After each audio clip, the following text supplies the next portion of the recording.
welcome. We're glad to have you here. It's a privilege to get to speak with our audience and have people come in and ask questions, and we just really look forward to it. So I show people are joining right now. We had pretty strong registration today, so we've got a good group coming in. We just passed the 50-person mark of people that are signing in. So again, if you just joined us, my name is Jack Miller, and this is the State of the Industry webinar with Stefan Swanepoel, myself, and Dean Cottrill. We'll be starting in just a few seconds here, so welcome. Okay, I show it's right at the top of the hour, and this is T360, so we like to start things on time. So first of all, my name is Jack Miller. I'm the president of T360. Today we're going to have a short conversation about the state of the industry. This is something that our organization publishes and holds events and does a lot of things regularly. And there's just so much going on in the market right now that we felt it was a good time to give the industry an update, reach out to some of our friends and fans and brokers in the industry and let them know kind of where we see things are at this point in time. We are approximately midway between our annual conference, which is the T3 Summit, and the publication of our Trends Report, which comes out in December. And so right in this in-between period, we wanted to provide this update for you and to talk about some of the industry issues that we see happening today. With that, I'd like to bring on Stefan Swanepoel, who's our CEO and chairman. So welcome, Stefan. Glad to have you, Jack.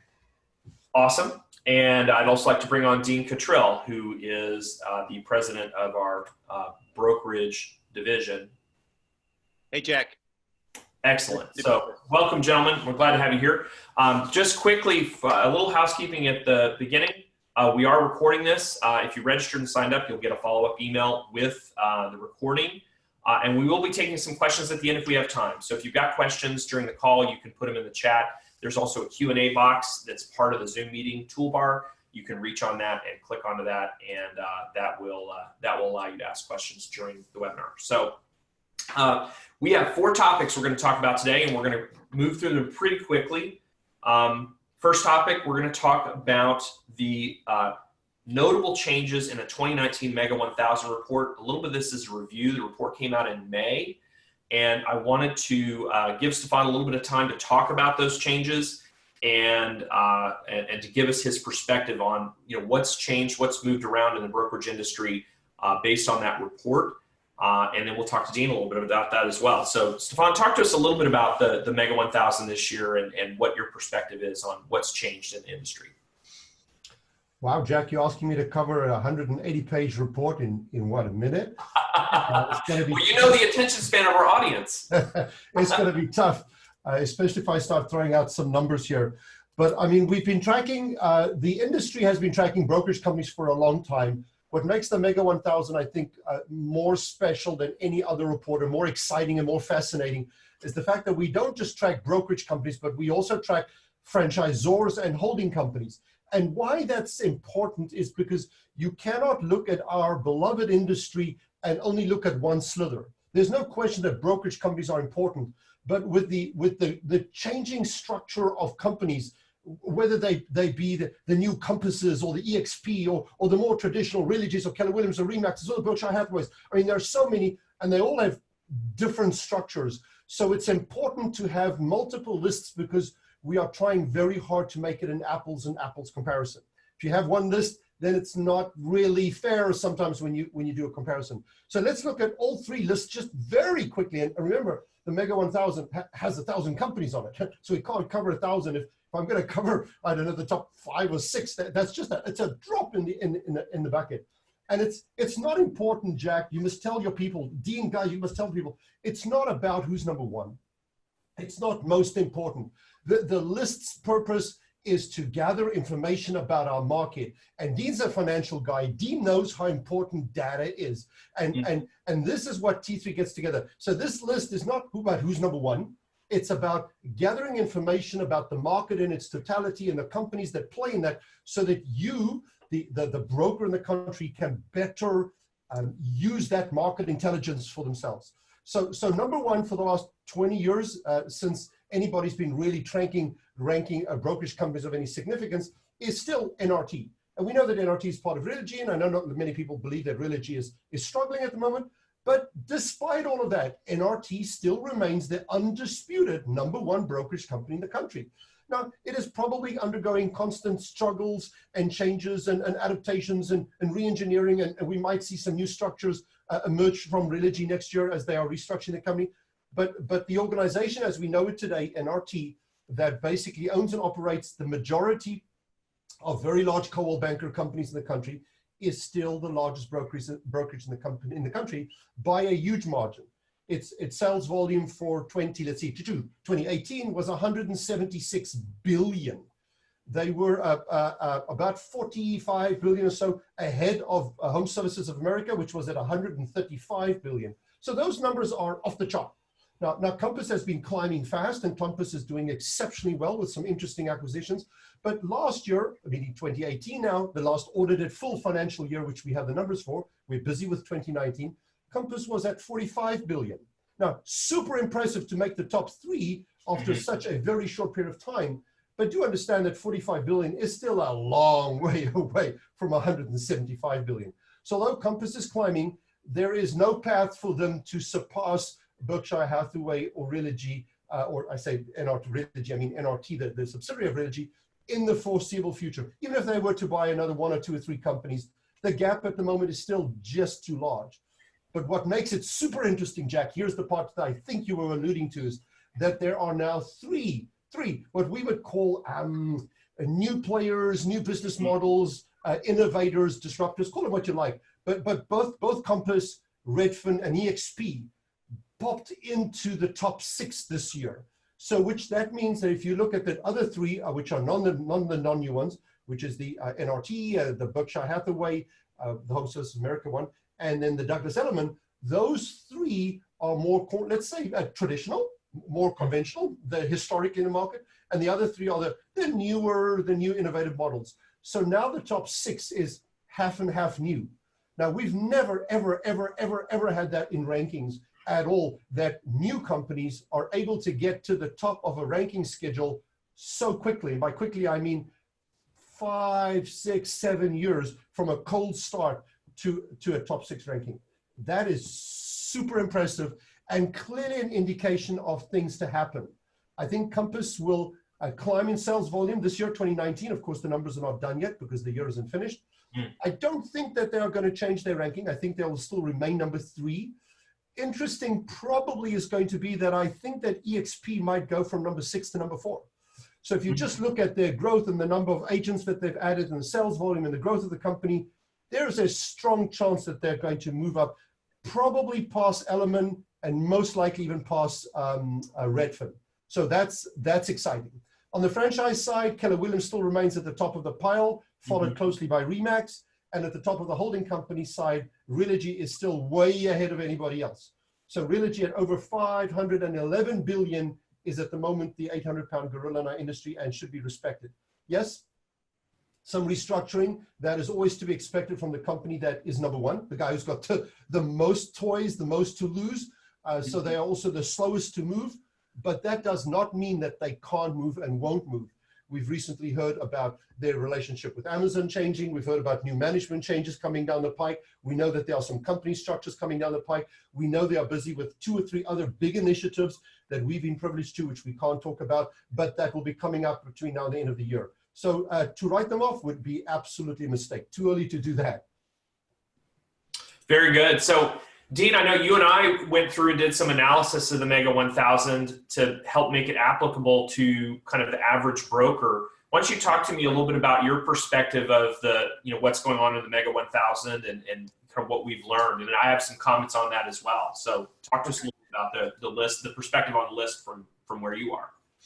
Well, one of the things I think the brokers, as we know, there's over 80,000 brokers across the United States. So there's a lot of brokers out there. And when you look at the top 2 that Stefan just mentioned, NRT and Home Services, they far outperform the other ones. And I think success leaves clues. So a lot of the other brokers see and watch what's happening on a national scale, but most of the brokers are dealing with the day-to-day, hand-to-hand combat of running their brokerages. So they're fixated on what's happening. And one of the things that's very important that we work with them and they get a better sense of is doing a competitive assessment of the brokerages in their marketplace, because it varies. For example, NRT's business plan back in the 90s through the acquisitions was buying the best companies in the largest metropolitan markets in the country. And that's why they're located, for example, in 27, 30 of the largest metros in the market. Compass has run a similar path on looking at the larger markets, higher price points, number of units, things like that. In the secondary markets, smaller marketplaces, there's different competitors. But that said, EXP, some of the other newer models, typically when we hear the term newer models, we think of a different commission structure. We think of something different. And that's me. Maybe that's not everybody. But that's actually what's happened is these entrepreneurs, these broker owners, traditional brokerages out there that are the 80,000 plus, they're out there doing the hand-to-hand combat, as I say. They're making changes and adjustments to try to move up that scale, to make sure they don't have losses, to retain those agents and recruit that talent. And they're constantly working on their value proposition. So keeping an eye on that, I think our Mega 1000, incredible amount of data and information. It's extremely valuable to watch. For example, when you watch these big guys and these big players, they have affiliated businesses. They have multiple streams of income that they're putting to their bottom lines. A lot of the smaller, mid-size, or larger brokers are just getting into that or have never even ventured into that revenue, those additional revenue streams. So it's something for them to see those successes, what's happening on that national scale, and there's big players and what's taking place, the momentum that they have, what's working. And then a lot of them are actually kind of borrowing some of those ideas and suggestions and things that, not suggestions, but things they see that are working, and they implement and bring those in. So many of the brokers that I'm working with and we work with have implemented different commission structures, for example. So they might fall under the new model, typically definition, if it's all about the comp structure, compared to, but the brand name's been around forever, for example, if it's one of the brand names, or the larger independents have been around a long time. So I think the Mega 1000 does provide a great platform for everyone, the brokers, to see exactly, everyone, mostly almost everyone in this business is very competitive. They like to know where they are, see how they compete and compare to others, and then how they can improve. So it's a great tool. It enables them to see exactly what's happening in the marketplace, but really the hand-to-hand combat for them in a day-to-day operation for them. They take some of this, they look in their local market, and they make some decisions, but they keep an eye out, nationally what's happening. And the Mega provides that kind of insight.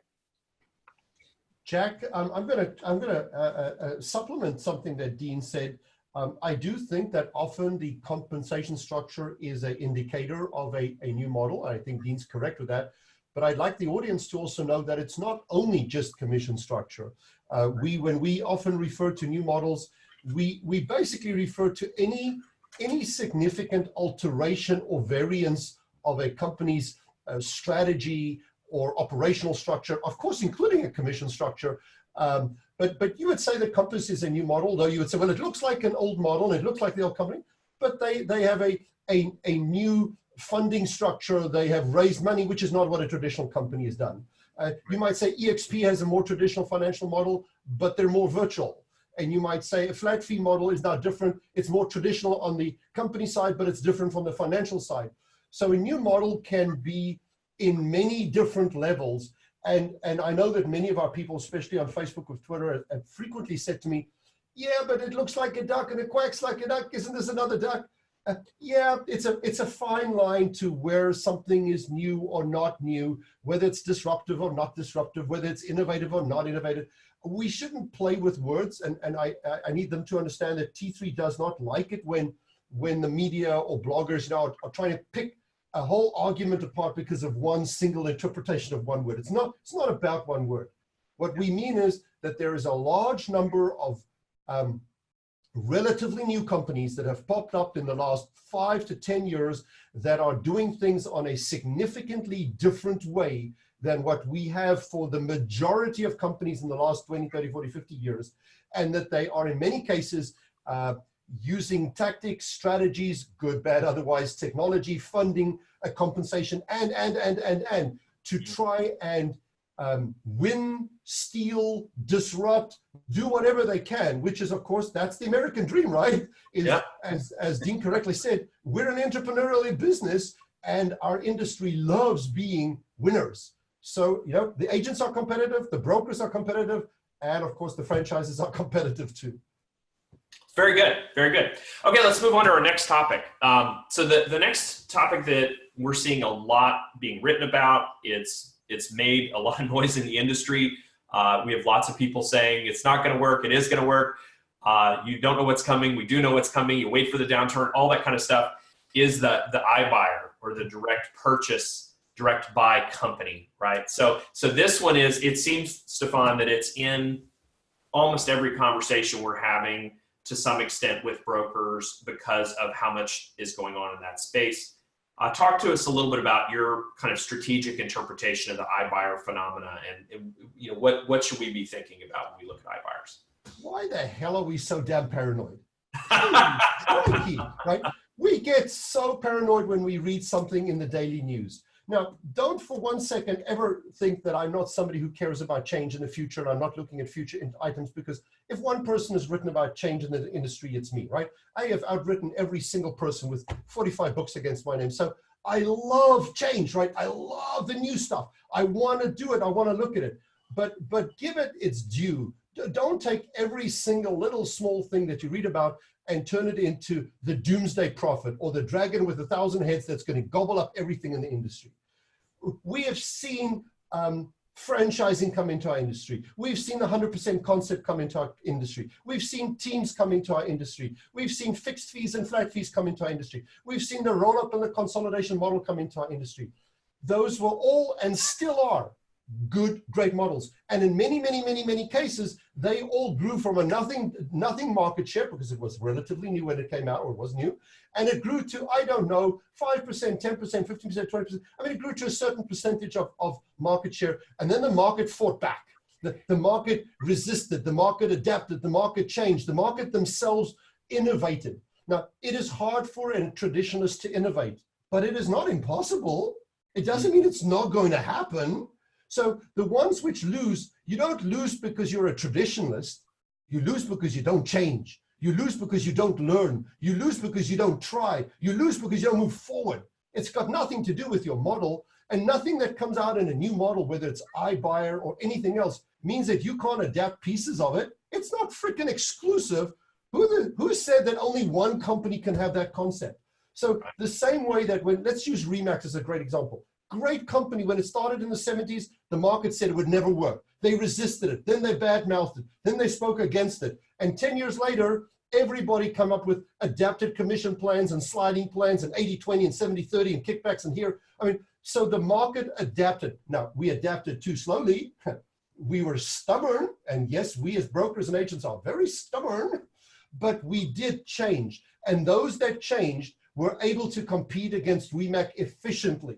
Those that did not change, yeah, they got hurt, but that's just stupid, just stupid. So if you're ignoring iBuyer, well, then shame on you, right? You should be spanked. I mean, you should get hurt here. But will iBuyer take over the entire industry and crush everybody? Hell no. It can grow to market share now. How much? That's purely speculation. How does Gary Keller or Rich Barton or Glenn Kelman or Stefan Swanepoel know what it's going to grow to? We can guess. And if you're guessing, at the T3 Summit, we asked all of those people what they thought, and the average number that came up was about 15%. Now, call me a liar if it's 20% or 25%, it doesn't matter.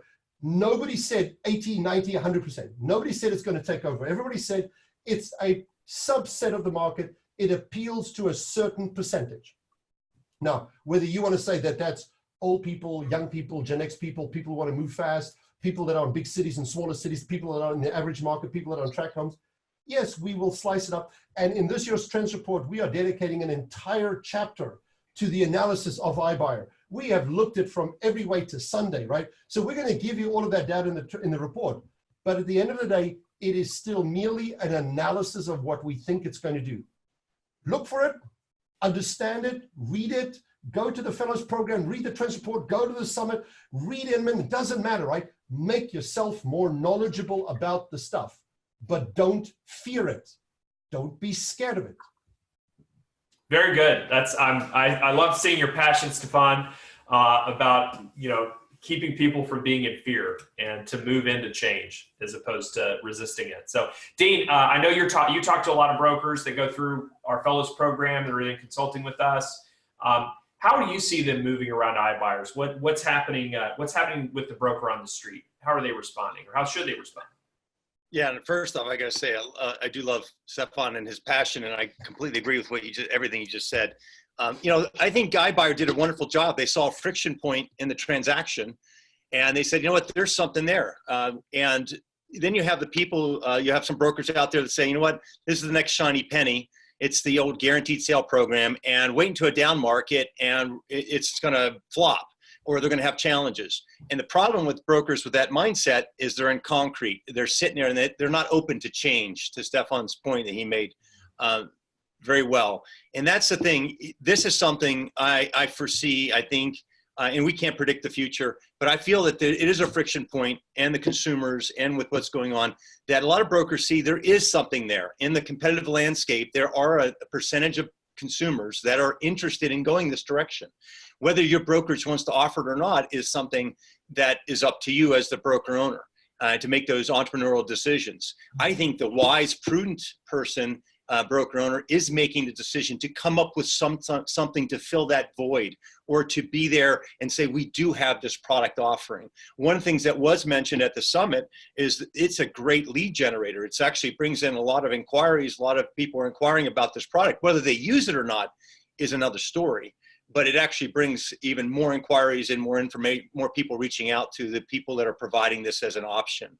So the brokers that we work with, they're keeping their head up, they're on a swivel, they're looking around, see what's happening. This shiny penny is one that's going to have, it has legs, it's going to be around. Talking about a life cycle of the industry, if we go into a recessionary market, let's see what iBuyer goes to. And it comes back, but who's waiting for that? Can you talk about predicting what percentage is going to be iBuyer, predict when the next recession is going to hit too. So this is something, if you sit on your hands, you're losing out. And it becomes a competitive disadvantage to the broker owners who don't see iBuyer and other things. So they're really good on, and they end up frankly moving themselves out of the business. So they have to be open to change. They see this as something that's viable.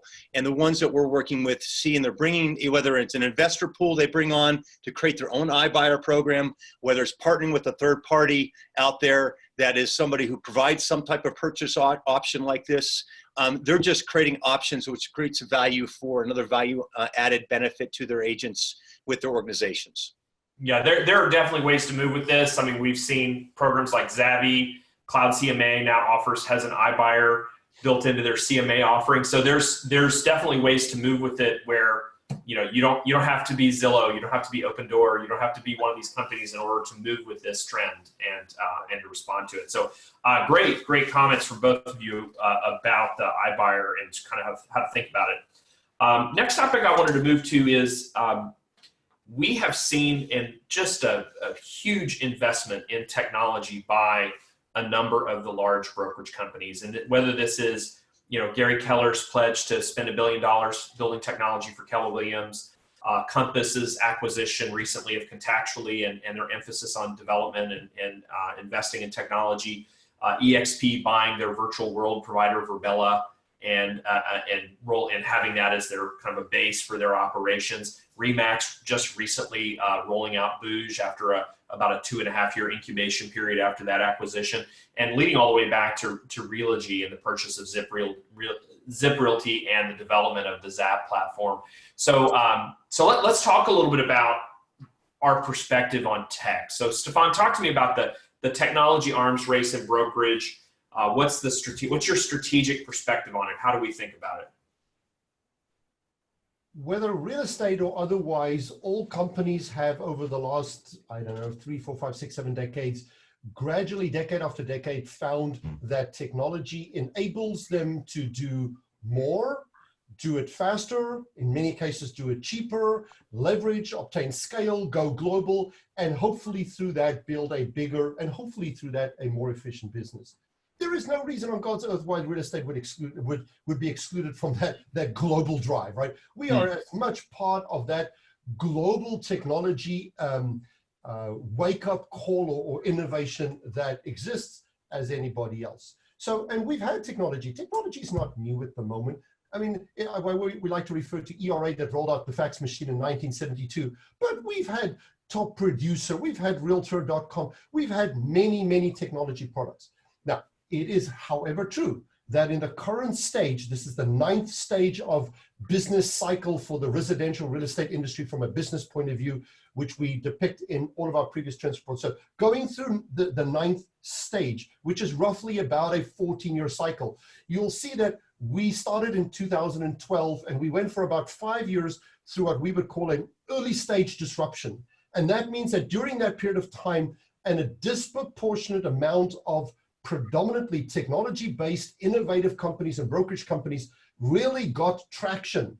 Again, you mentioned many there, Jack, but I mean, the list doesn't stop there, right? You can take 2 steps back and go, well, Zillow bought Bridge. You can take another step back and say, well, Realogy bought Zip Realty, right? I mean, this is not the first time it's happening. What's happening is that the velocity is increasing, the amount of capital is increasing, and the amount of transactions is increasing. And the players are, whether it's Zillow, whether it's Realogy, whether it's Keller Williams, the players are getting bigger, more abrasive, stronger, more efficient, and their tech, which they've many times screwed up in the past, is actually working. Many times you actually, and not that I like making mistakes, you know how I hate making mistakes, Jack, it irks me off to death.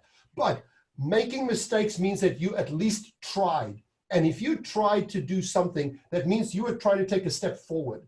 And the companies which we might point to, excuse me, doesn't mind who it is. And you say, well, Keller Williams did this 3 years ago and it didn't work.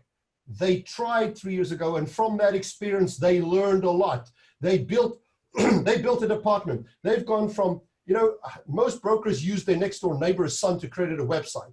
And then we hired one person to become our IT guy. And then we started a department. And then now we end up buying companies, right? So we've gone from your neighbor's son to owning a whole company. And that's in what, 20 years, 30 years? I mean, so we, meaning by that, the Realogies, the Keller Williamses, the Berkshire Hathaways, the Remaxes, they have all grown up in their experiences of understanding how tech works, what their agents want, how they can use it. They've created better training departments, better tools. They tested one thing, it didn't work. They went back to the drawing board and rechanged it.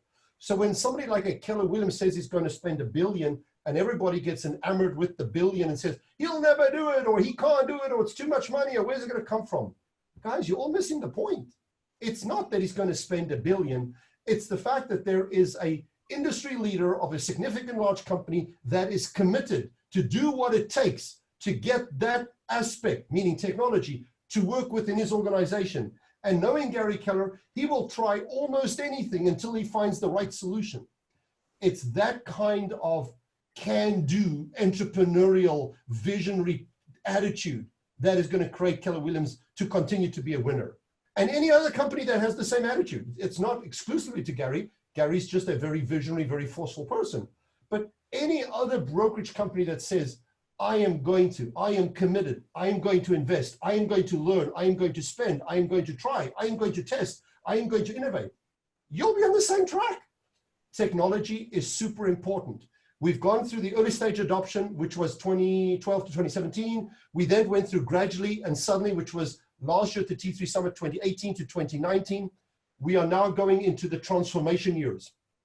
That's 2020 to about 23, 24 probably. And that means that a lot of the Zillow software, Keller Williams software, the mobile app software, all of the many tech companies which you guys consult for, Jack on our team, the T3 company consults for somewhere 40 or 50 tech companies, all those companies which we consult for, all the people that Dean is training on the Awesome Fellows program, we are now entering that transformation stage where this software is starting to have a huge scalable impact. And we are going to fundamentally rewrite the rules of MLS.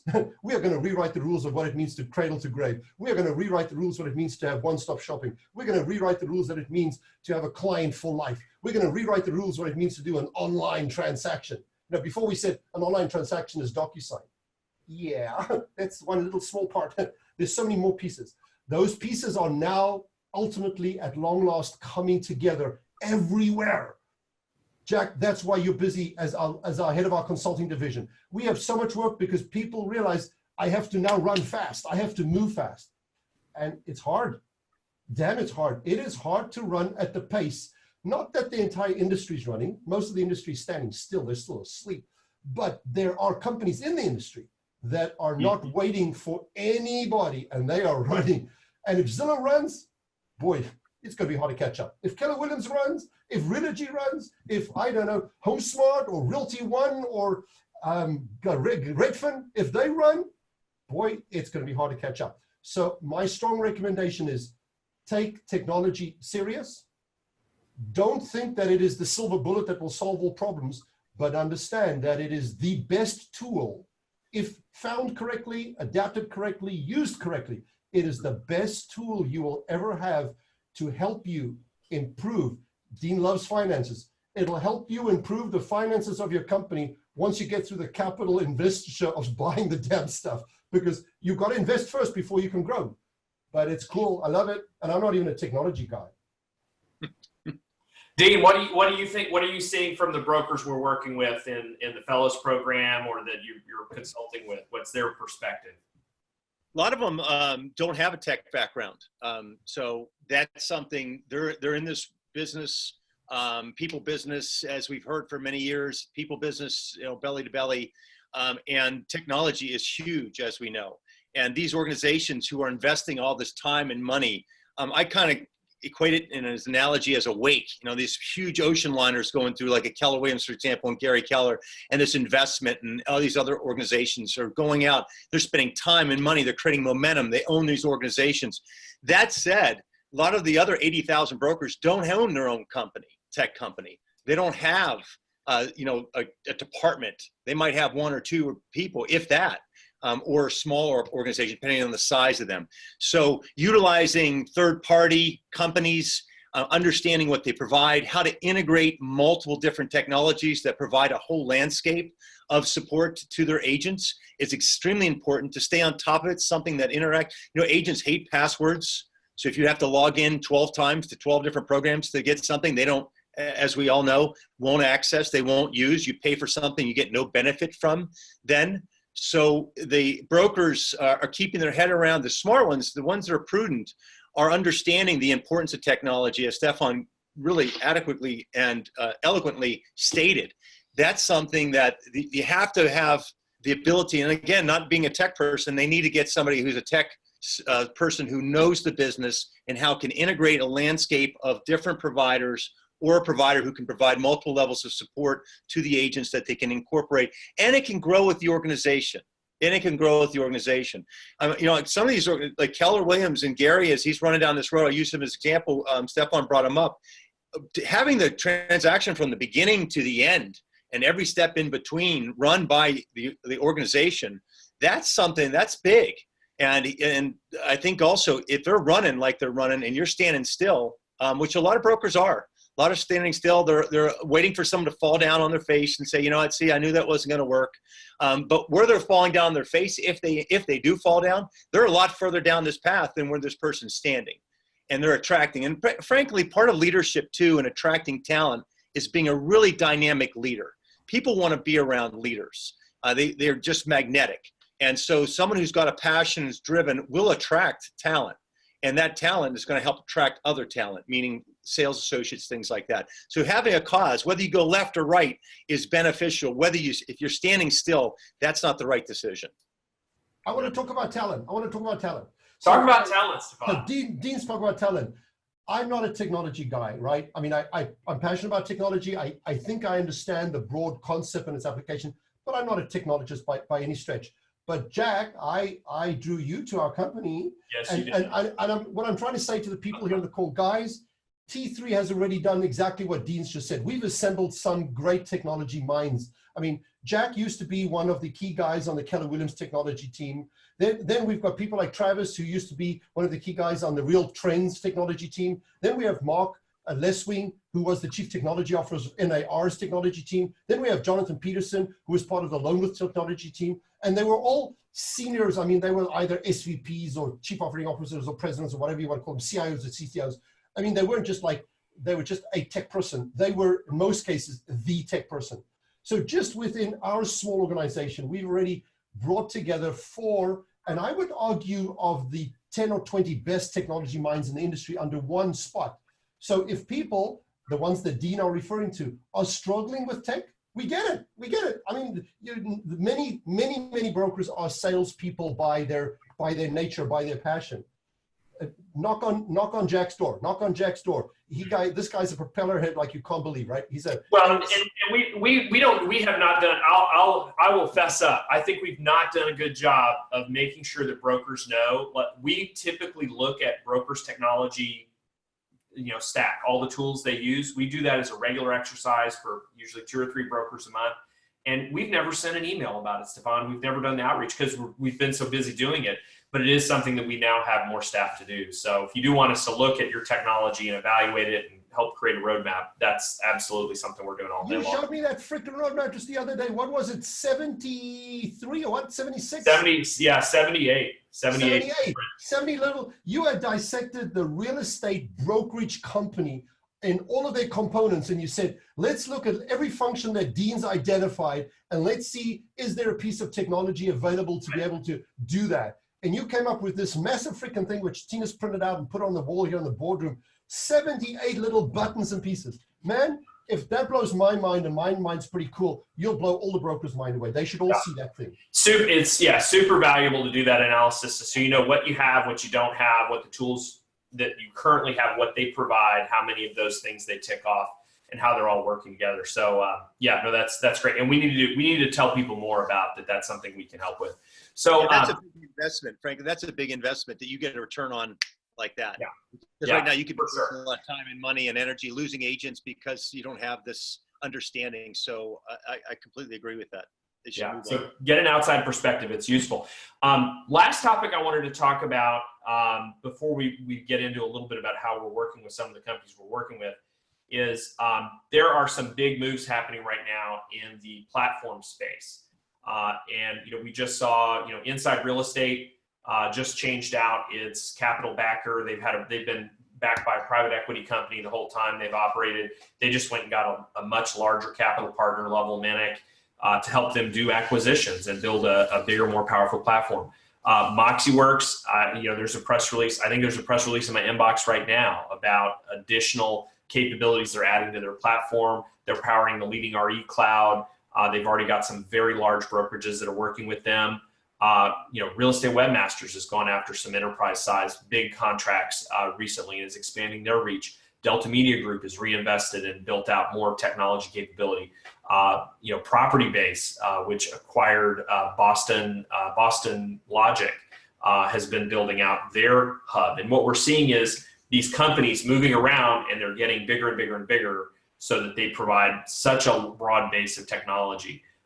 This has been a very cottage industry for a long time. I know, Stefan, you and I have talked about this. It's been, the brokerage technology industry. I mean, a big company in brokerage technology is a company selling $10 million a year. And in the tech space, that's tiny. That's nothing. And now we're starting to see a consolidation of these large platform providers. So, Stefan, talk to me a little bit about what your perspective is on that.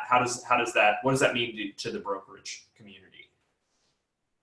When you dissect the industry the way that T3 does, and the way I have back to 1850, who the hell cares, but all the way to 1850, and you look at the stages, you will see that every stage, new technologies, new innovations, new buzzwords get coined, get phrased, get thrown out there.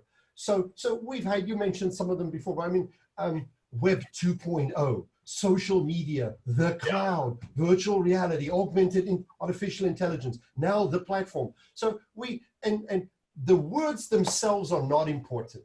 The words are the way the media or we as analysts sometimes coin a phrase to describe what a bucket of activities or a trend is, so that we can label it, right? It's just to talk about it. So people, the brokers, which we of course have on the call today, and which will listen after when we post this, it's not about the word platform. The platform happens to be the current descriptor that describes how you execute on a strategy to create this soup to nuts, cradle to grave, one-stop shopping, integrated transactional thing. So as the companies, it doesn't mind who, Realogy, franchise companies, holding companies, technology companies, porthole companies, mortgage companies, title companies, Home Depot companies, it doesn't matter who it is. As they all get bigger and bigger and bigger, they have a growing need to tie everything together. And they get frustrated when this piece of software doesn't tie in with this piece of software. It's like when you wanted me to log on this morning on the Zoom call. You send me a link, I clicked on the link, it didn't work, right? Right. I tried it 5 times this Sunday. I logged in with 3 different emails, it didn't work. We got our IT guy in here, he tried it 7 times this Sunday, it still didn't work until we had to do a cold boot on the machine and reboot it, right? So the old thing, switch everything off. So what the companies are trying to do is they are trying to create something, we're calling it a platform, that allows that organization, that network, that facility, that franchise to weave most, if not all of its activities, software, finances, management, back office, front office, transaction management, data documentation, doesn't matter what it is. You're trying to weave them together so that they work together. And it's not a winner-take-all race. It's not who's first that's going to just dominate everything. But if you're not doing that, then you will in the very foreseeable future, and I think that will be as early as Q2 next year, Q1, Q2 next year, you are going to start competing against certain companies that will be significantly more tech-enabled and technology integrated than you are. Now, initially, you won't feel the impact because you'll see it and you'll go like, well, what the hell, right? Yeah. It's Amazon. Yeah. Amazon didn't take over the market when it came out in the early 90s. 5 years later, it was just an interesting toy, right? 10 years later, we said, oh, shit, right? It's that part, right? That OS part is going to hit you, I don't know, 2025, something like that, right? It might not hit you next year, but when those companies roll out those platforms, they are going to be in a fantastic position to actually build a rocket ship, a spaceship that can do more than what you as a traditional company. And gradually but surely, you are going to see how they will gain market share. The companies which we know are doing that are all talking about potentially over a 5 to 7 year period, maybe. Now they're just trying, but they want to double their market share. Guys, if Remax, if Keller Williams, if EXP, if Compass gets even close to doubling their market share, they have to take it away from somebody else. So even if they don't get to doubling, even if they just take away 80% or 90%, who cares, right? They have to take it away from somebody. You've got to make sure that that somebody is not you. Guys, you need Dean now. You need Dean. You need Travis. You need Jack. You need T3, right? You need the knowledge, the skills, the support, the roadmap, the guidance to minimize your risk at being at the wrong side of innovation. You do not want to be at the wrong side of innovation because it will ultimately crush you. Not today, not tomorrow, because it is a slow moving ship, but it is moving. Enough said. Yeah, awesome.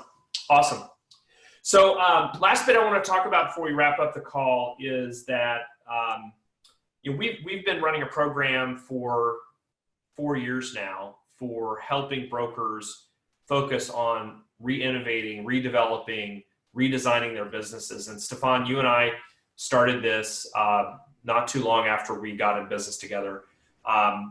Talk to me a little bit about that, like kind of that program, why we created it, what we were doing there. And I'm happy to participate in that conversation as well, because I was there too. So, and we call that program T3 Fellows. Tell us a little bit about it.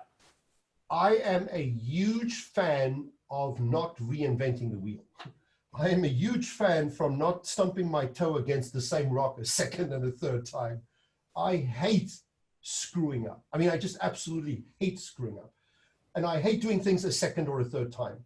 And when you are a solopreneur, when you are a small brokeragepreneur, when you're a mom and pop shop, when you're in a cottage industry, like so many brokers are, you're on your own. And it's hard. It doesn't mind who you are, it doesn't mind how smart you are, it doesn't mind how many years experience. I've now been in the industry in real estate for 36 years. So I've been in it as long as most, if not more than most. Being solo is tough. You always think you can, you always think you got all the wisdom and all the tools and all the smarts, and you ain't. And you are not going to read it on Inman News, right? You're not going to pick it up on the street corner. You are not going to just casually one day walk into Costco and find out exactly how to run your real estate brokerage company, right? It doesn't happen that way.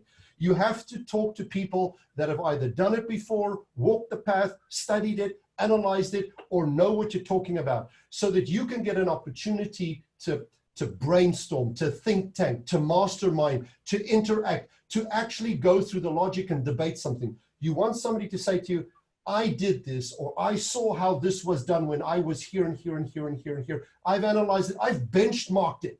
I can show you how it works. Here, Dean, here. And I give you a document or a class or something, right? Now, I can't really give it to you over the phone. I mean, I can give you an update over the phone. But so what we wanted to create, Jack, what you wanted to create was largely your initiative. I just helped you put structure to it, but it was your initiative. And that was to create an MBA 101 program for brokers, right? You can go to MBA, and my son has an MBA. I'm super proud of him. It's awesome, great. I have my master's degree, but that is outside of real estate. This is your take, my take, Dean's take, our best version of what is brokerage management 101 to cover recruiting and retention and marketing and strategy and planning and structuring and finance and mergers and acquisitions, to take all of those many things and put them together in a program. Now, if I could give everybody all of that knowledge in this 45-minute call today, we could do that. It won't happen. It doesn't happen, yeah. So you and I said that the quickest we can do that, and I still think you're cutting corners, but the quickest we can do that is 12 months, right? 12 months. Yeah. And for 12 months, Dean has to talk to the people, I don't know, every 4 weeks, every 3 weeks, every 2 weeks. We have to send emails back and forth. We have to get together to see each other every 6 months or whatever. If we don't have that interaction, you are going to just move your company forward at a regular speed. If you want to put a rocket up your ass, if you want to really grow, if you want to expand, if you want to be, well, sit down and talk to people that work with this every single day. That's what the program is intended to be. And thank you for you and Dean for the incredible hard work that you guys are doing in that program. You guys, I know, are super busy with a bunch of brokers. And I know you start a new program every 6 months? Every 6 months, yeah. We got one starting this month, and and still enrolling for that one. And so I have kept you to your promise. I've said never make the classes bigger than 20, because if you do them, this is not a group coaching call where you put 1,000 people on a call and you have a call on a Friday afternoon for 5 minutes. This is not for salespeople. If you wanted salespeople, go to Tom Ferry, go to Brian Buffini, two wonderful coaches, and there are many others as well. This is a practical, hands-on management tool for brokers that want to grow their business and want to take it to the next level. It's freaking awesome. Well, thank you, Stefan. Dean, you've been working in this program for 1.5 years now. What's been your experience working with brokers that have gone through it? I love it. This program is incredibly structured. It builds on layers. We start with foundationally discovery. We take a deep dive to Stefan's point.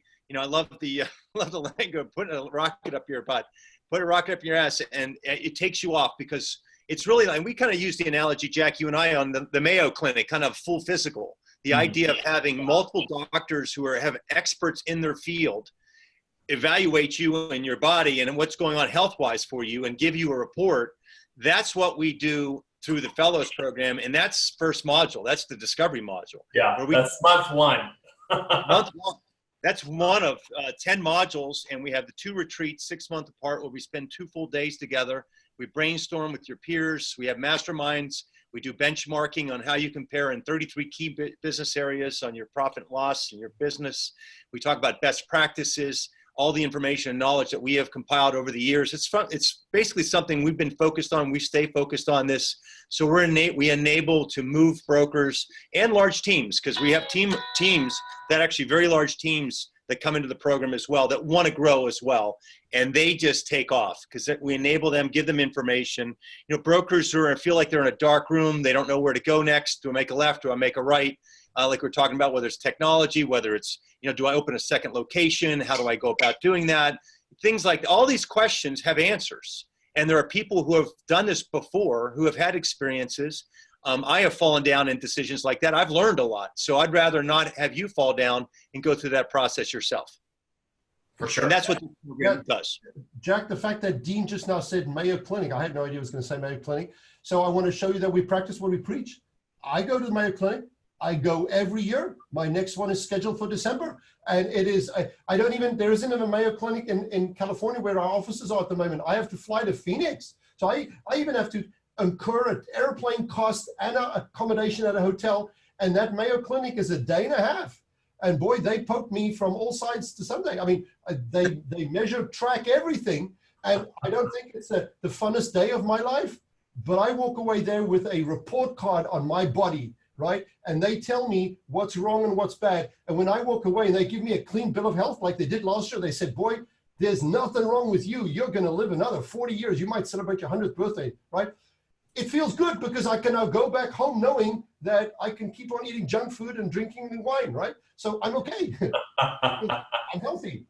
Yeah. I think people should have people like you and Dean and the others, which I know participate in the program. I know that Travis participates, and I think Michelle participates, and you bring in other outside, what do you call them? Advisors. Yep. Advisors, yeah. Advisors, yeah. You bring in advisors depending on the subject and the time and the period and the need. I know you have flown in people from across the country to supplement what you guys do when at the appropriate time and that additional skill is needed.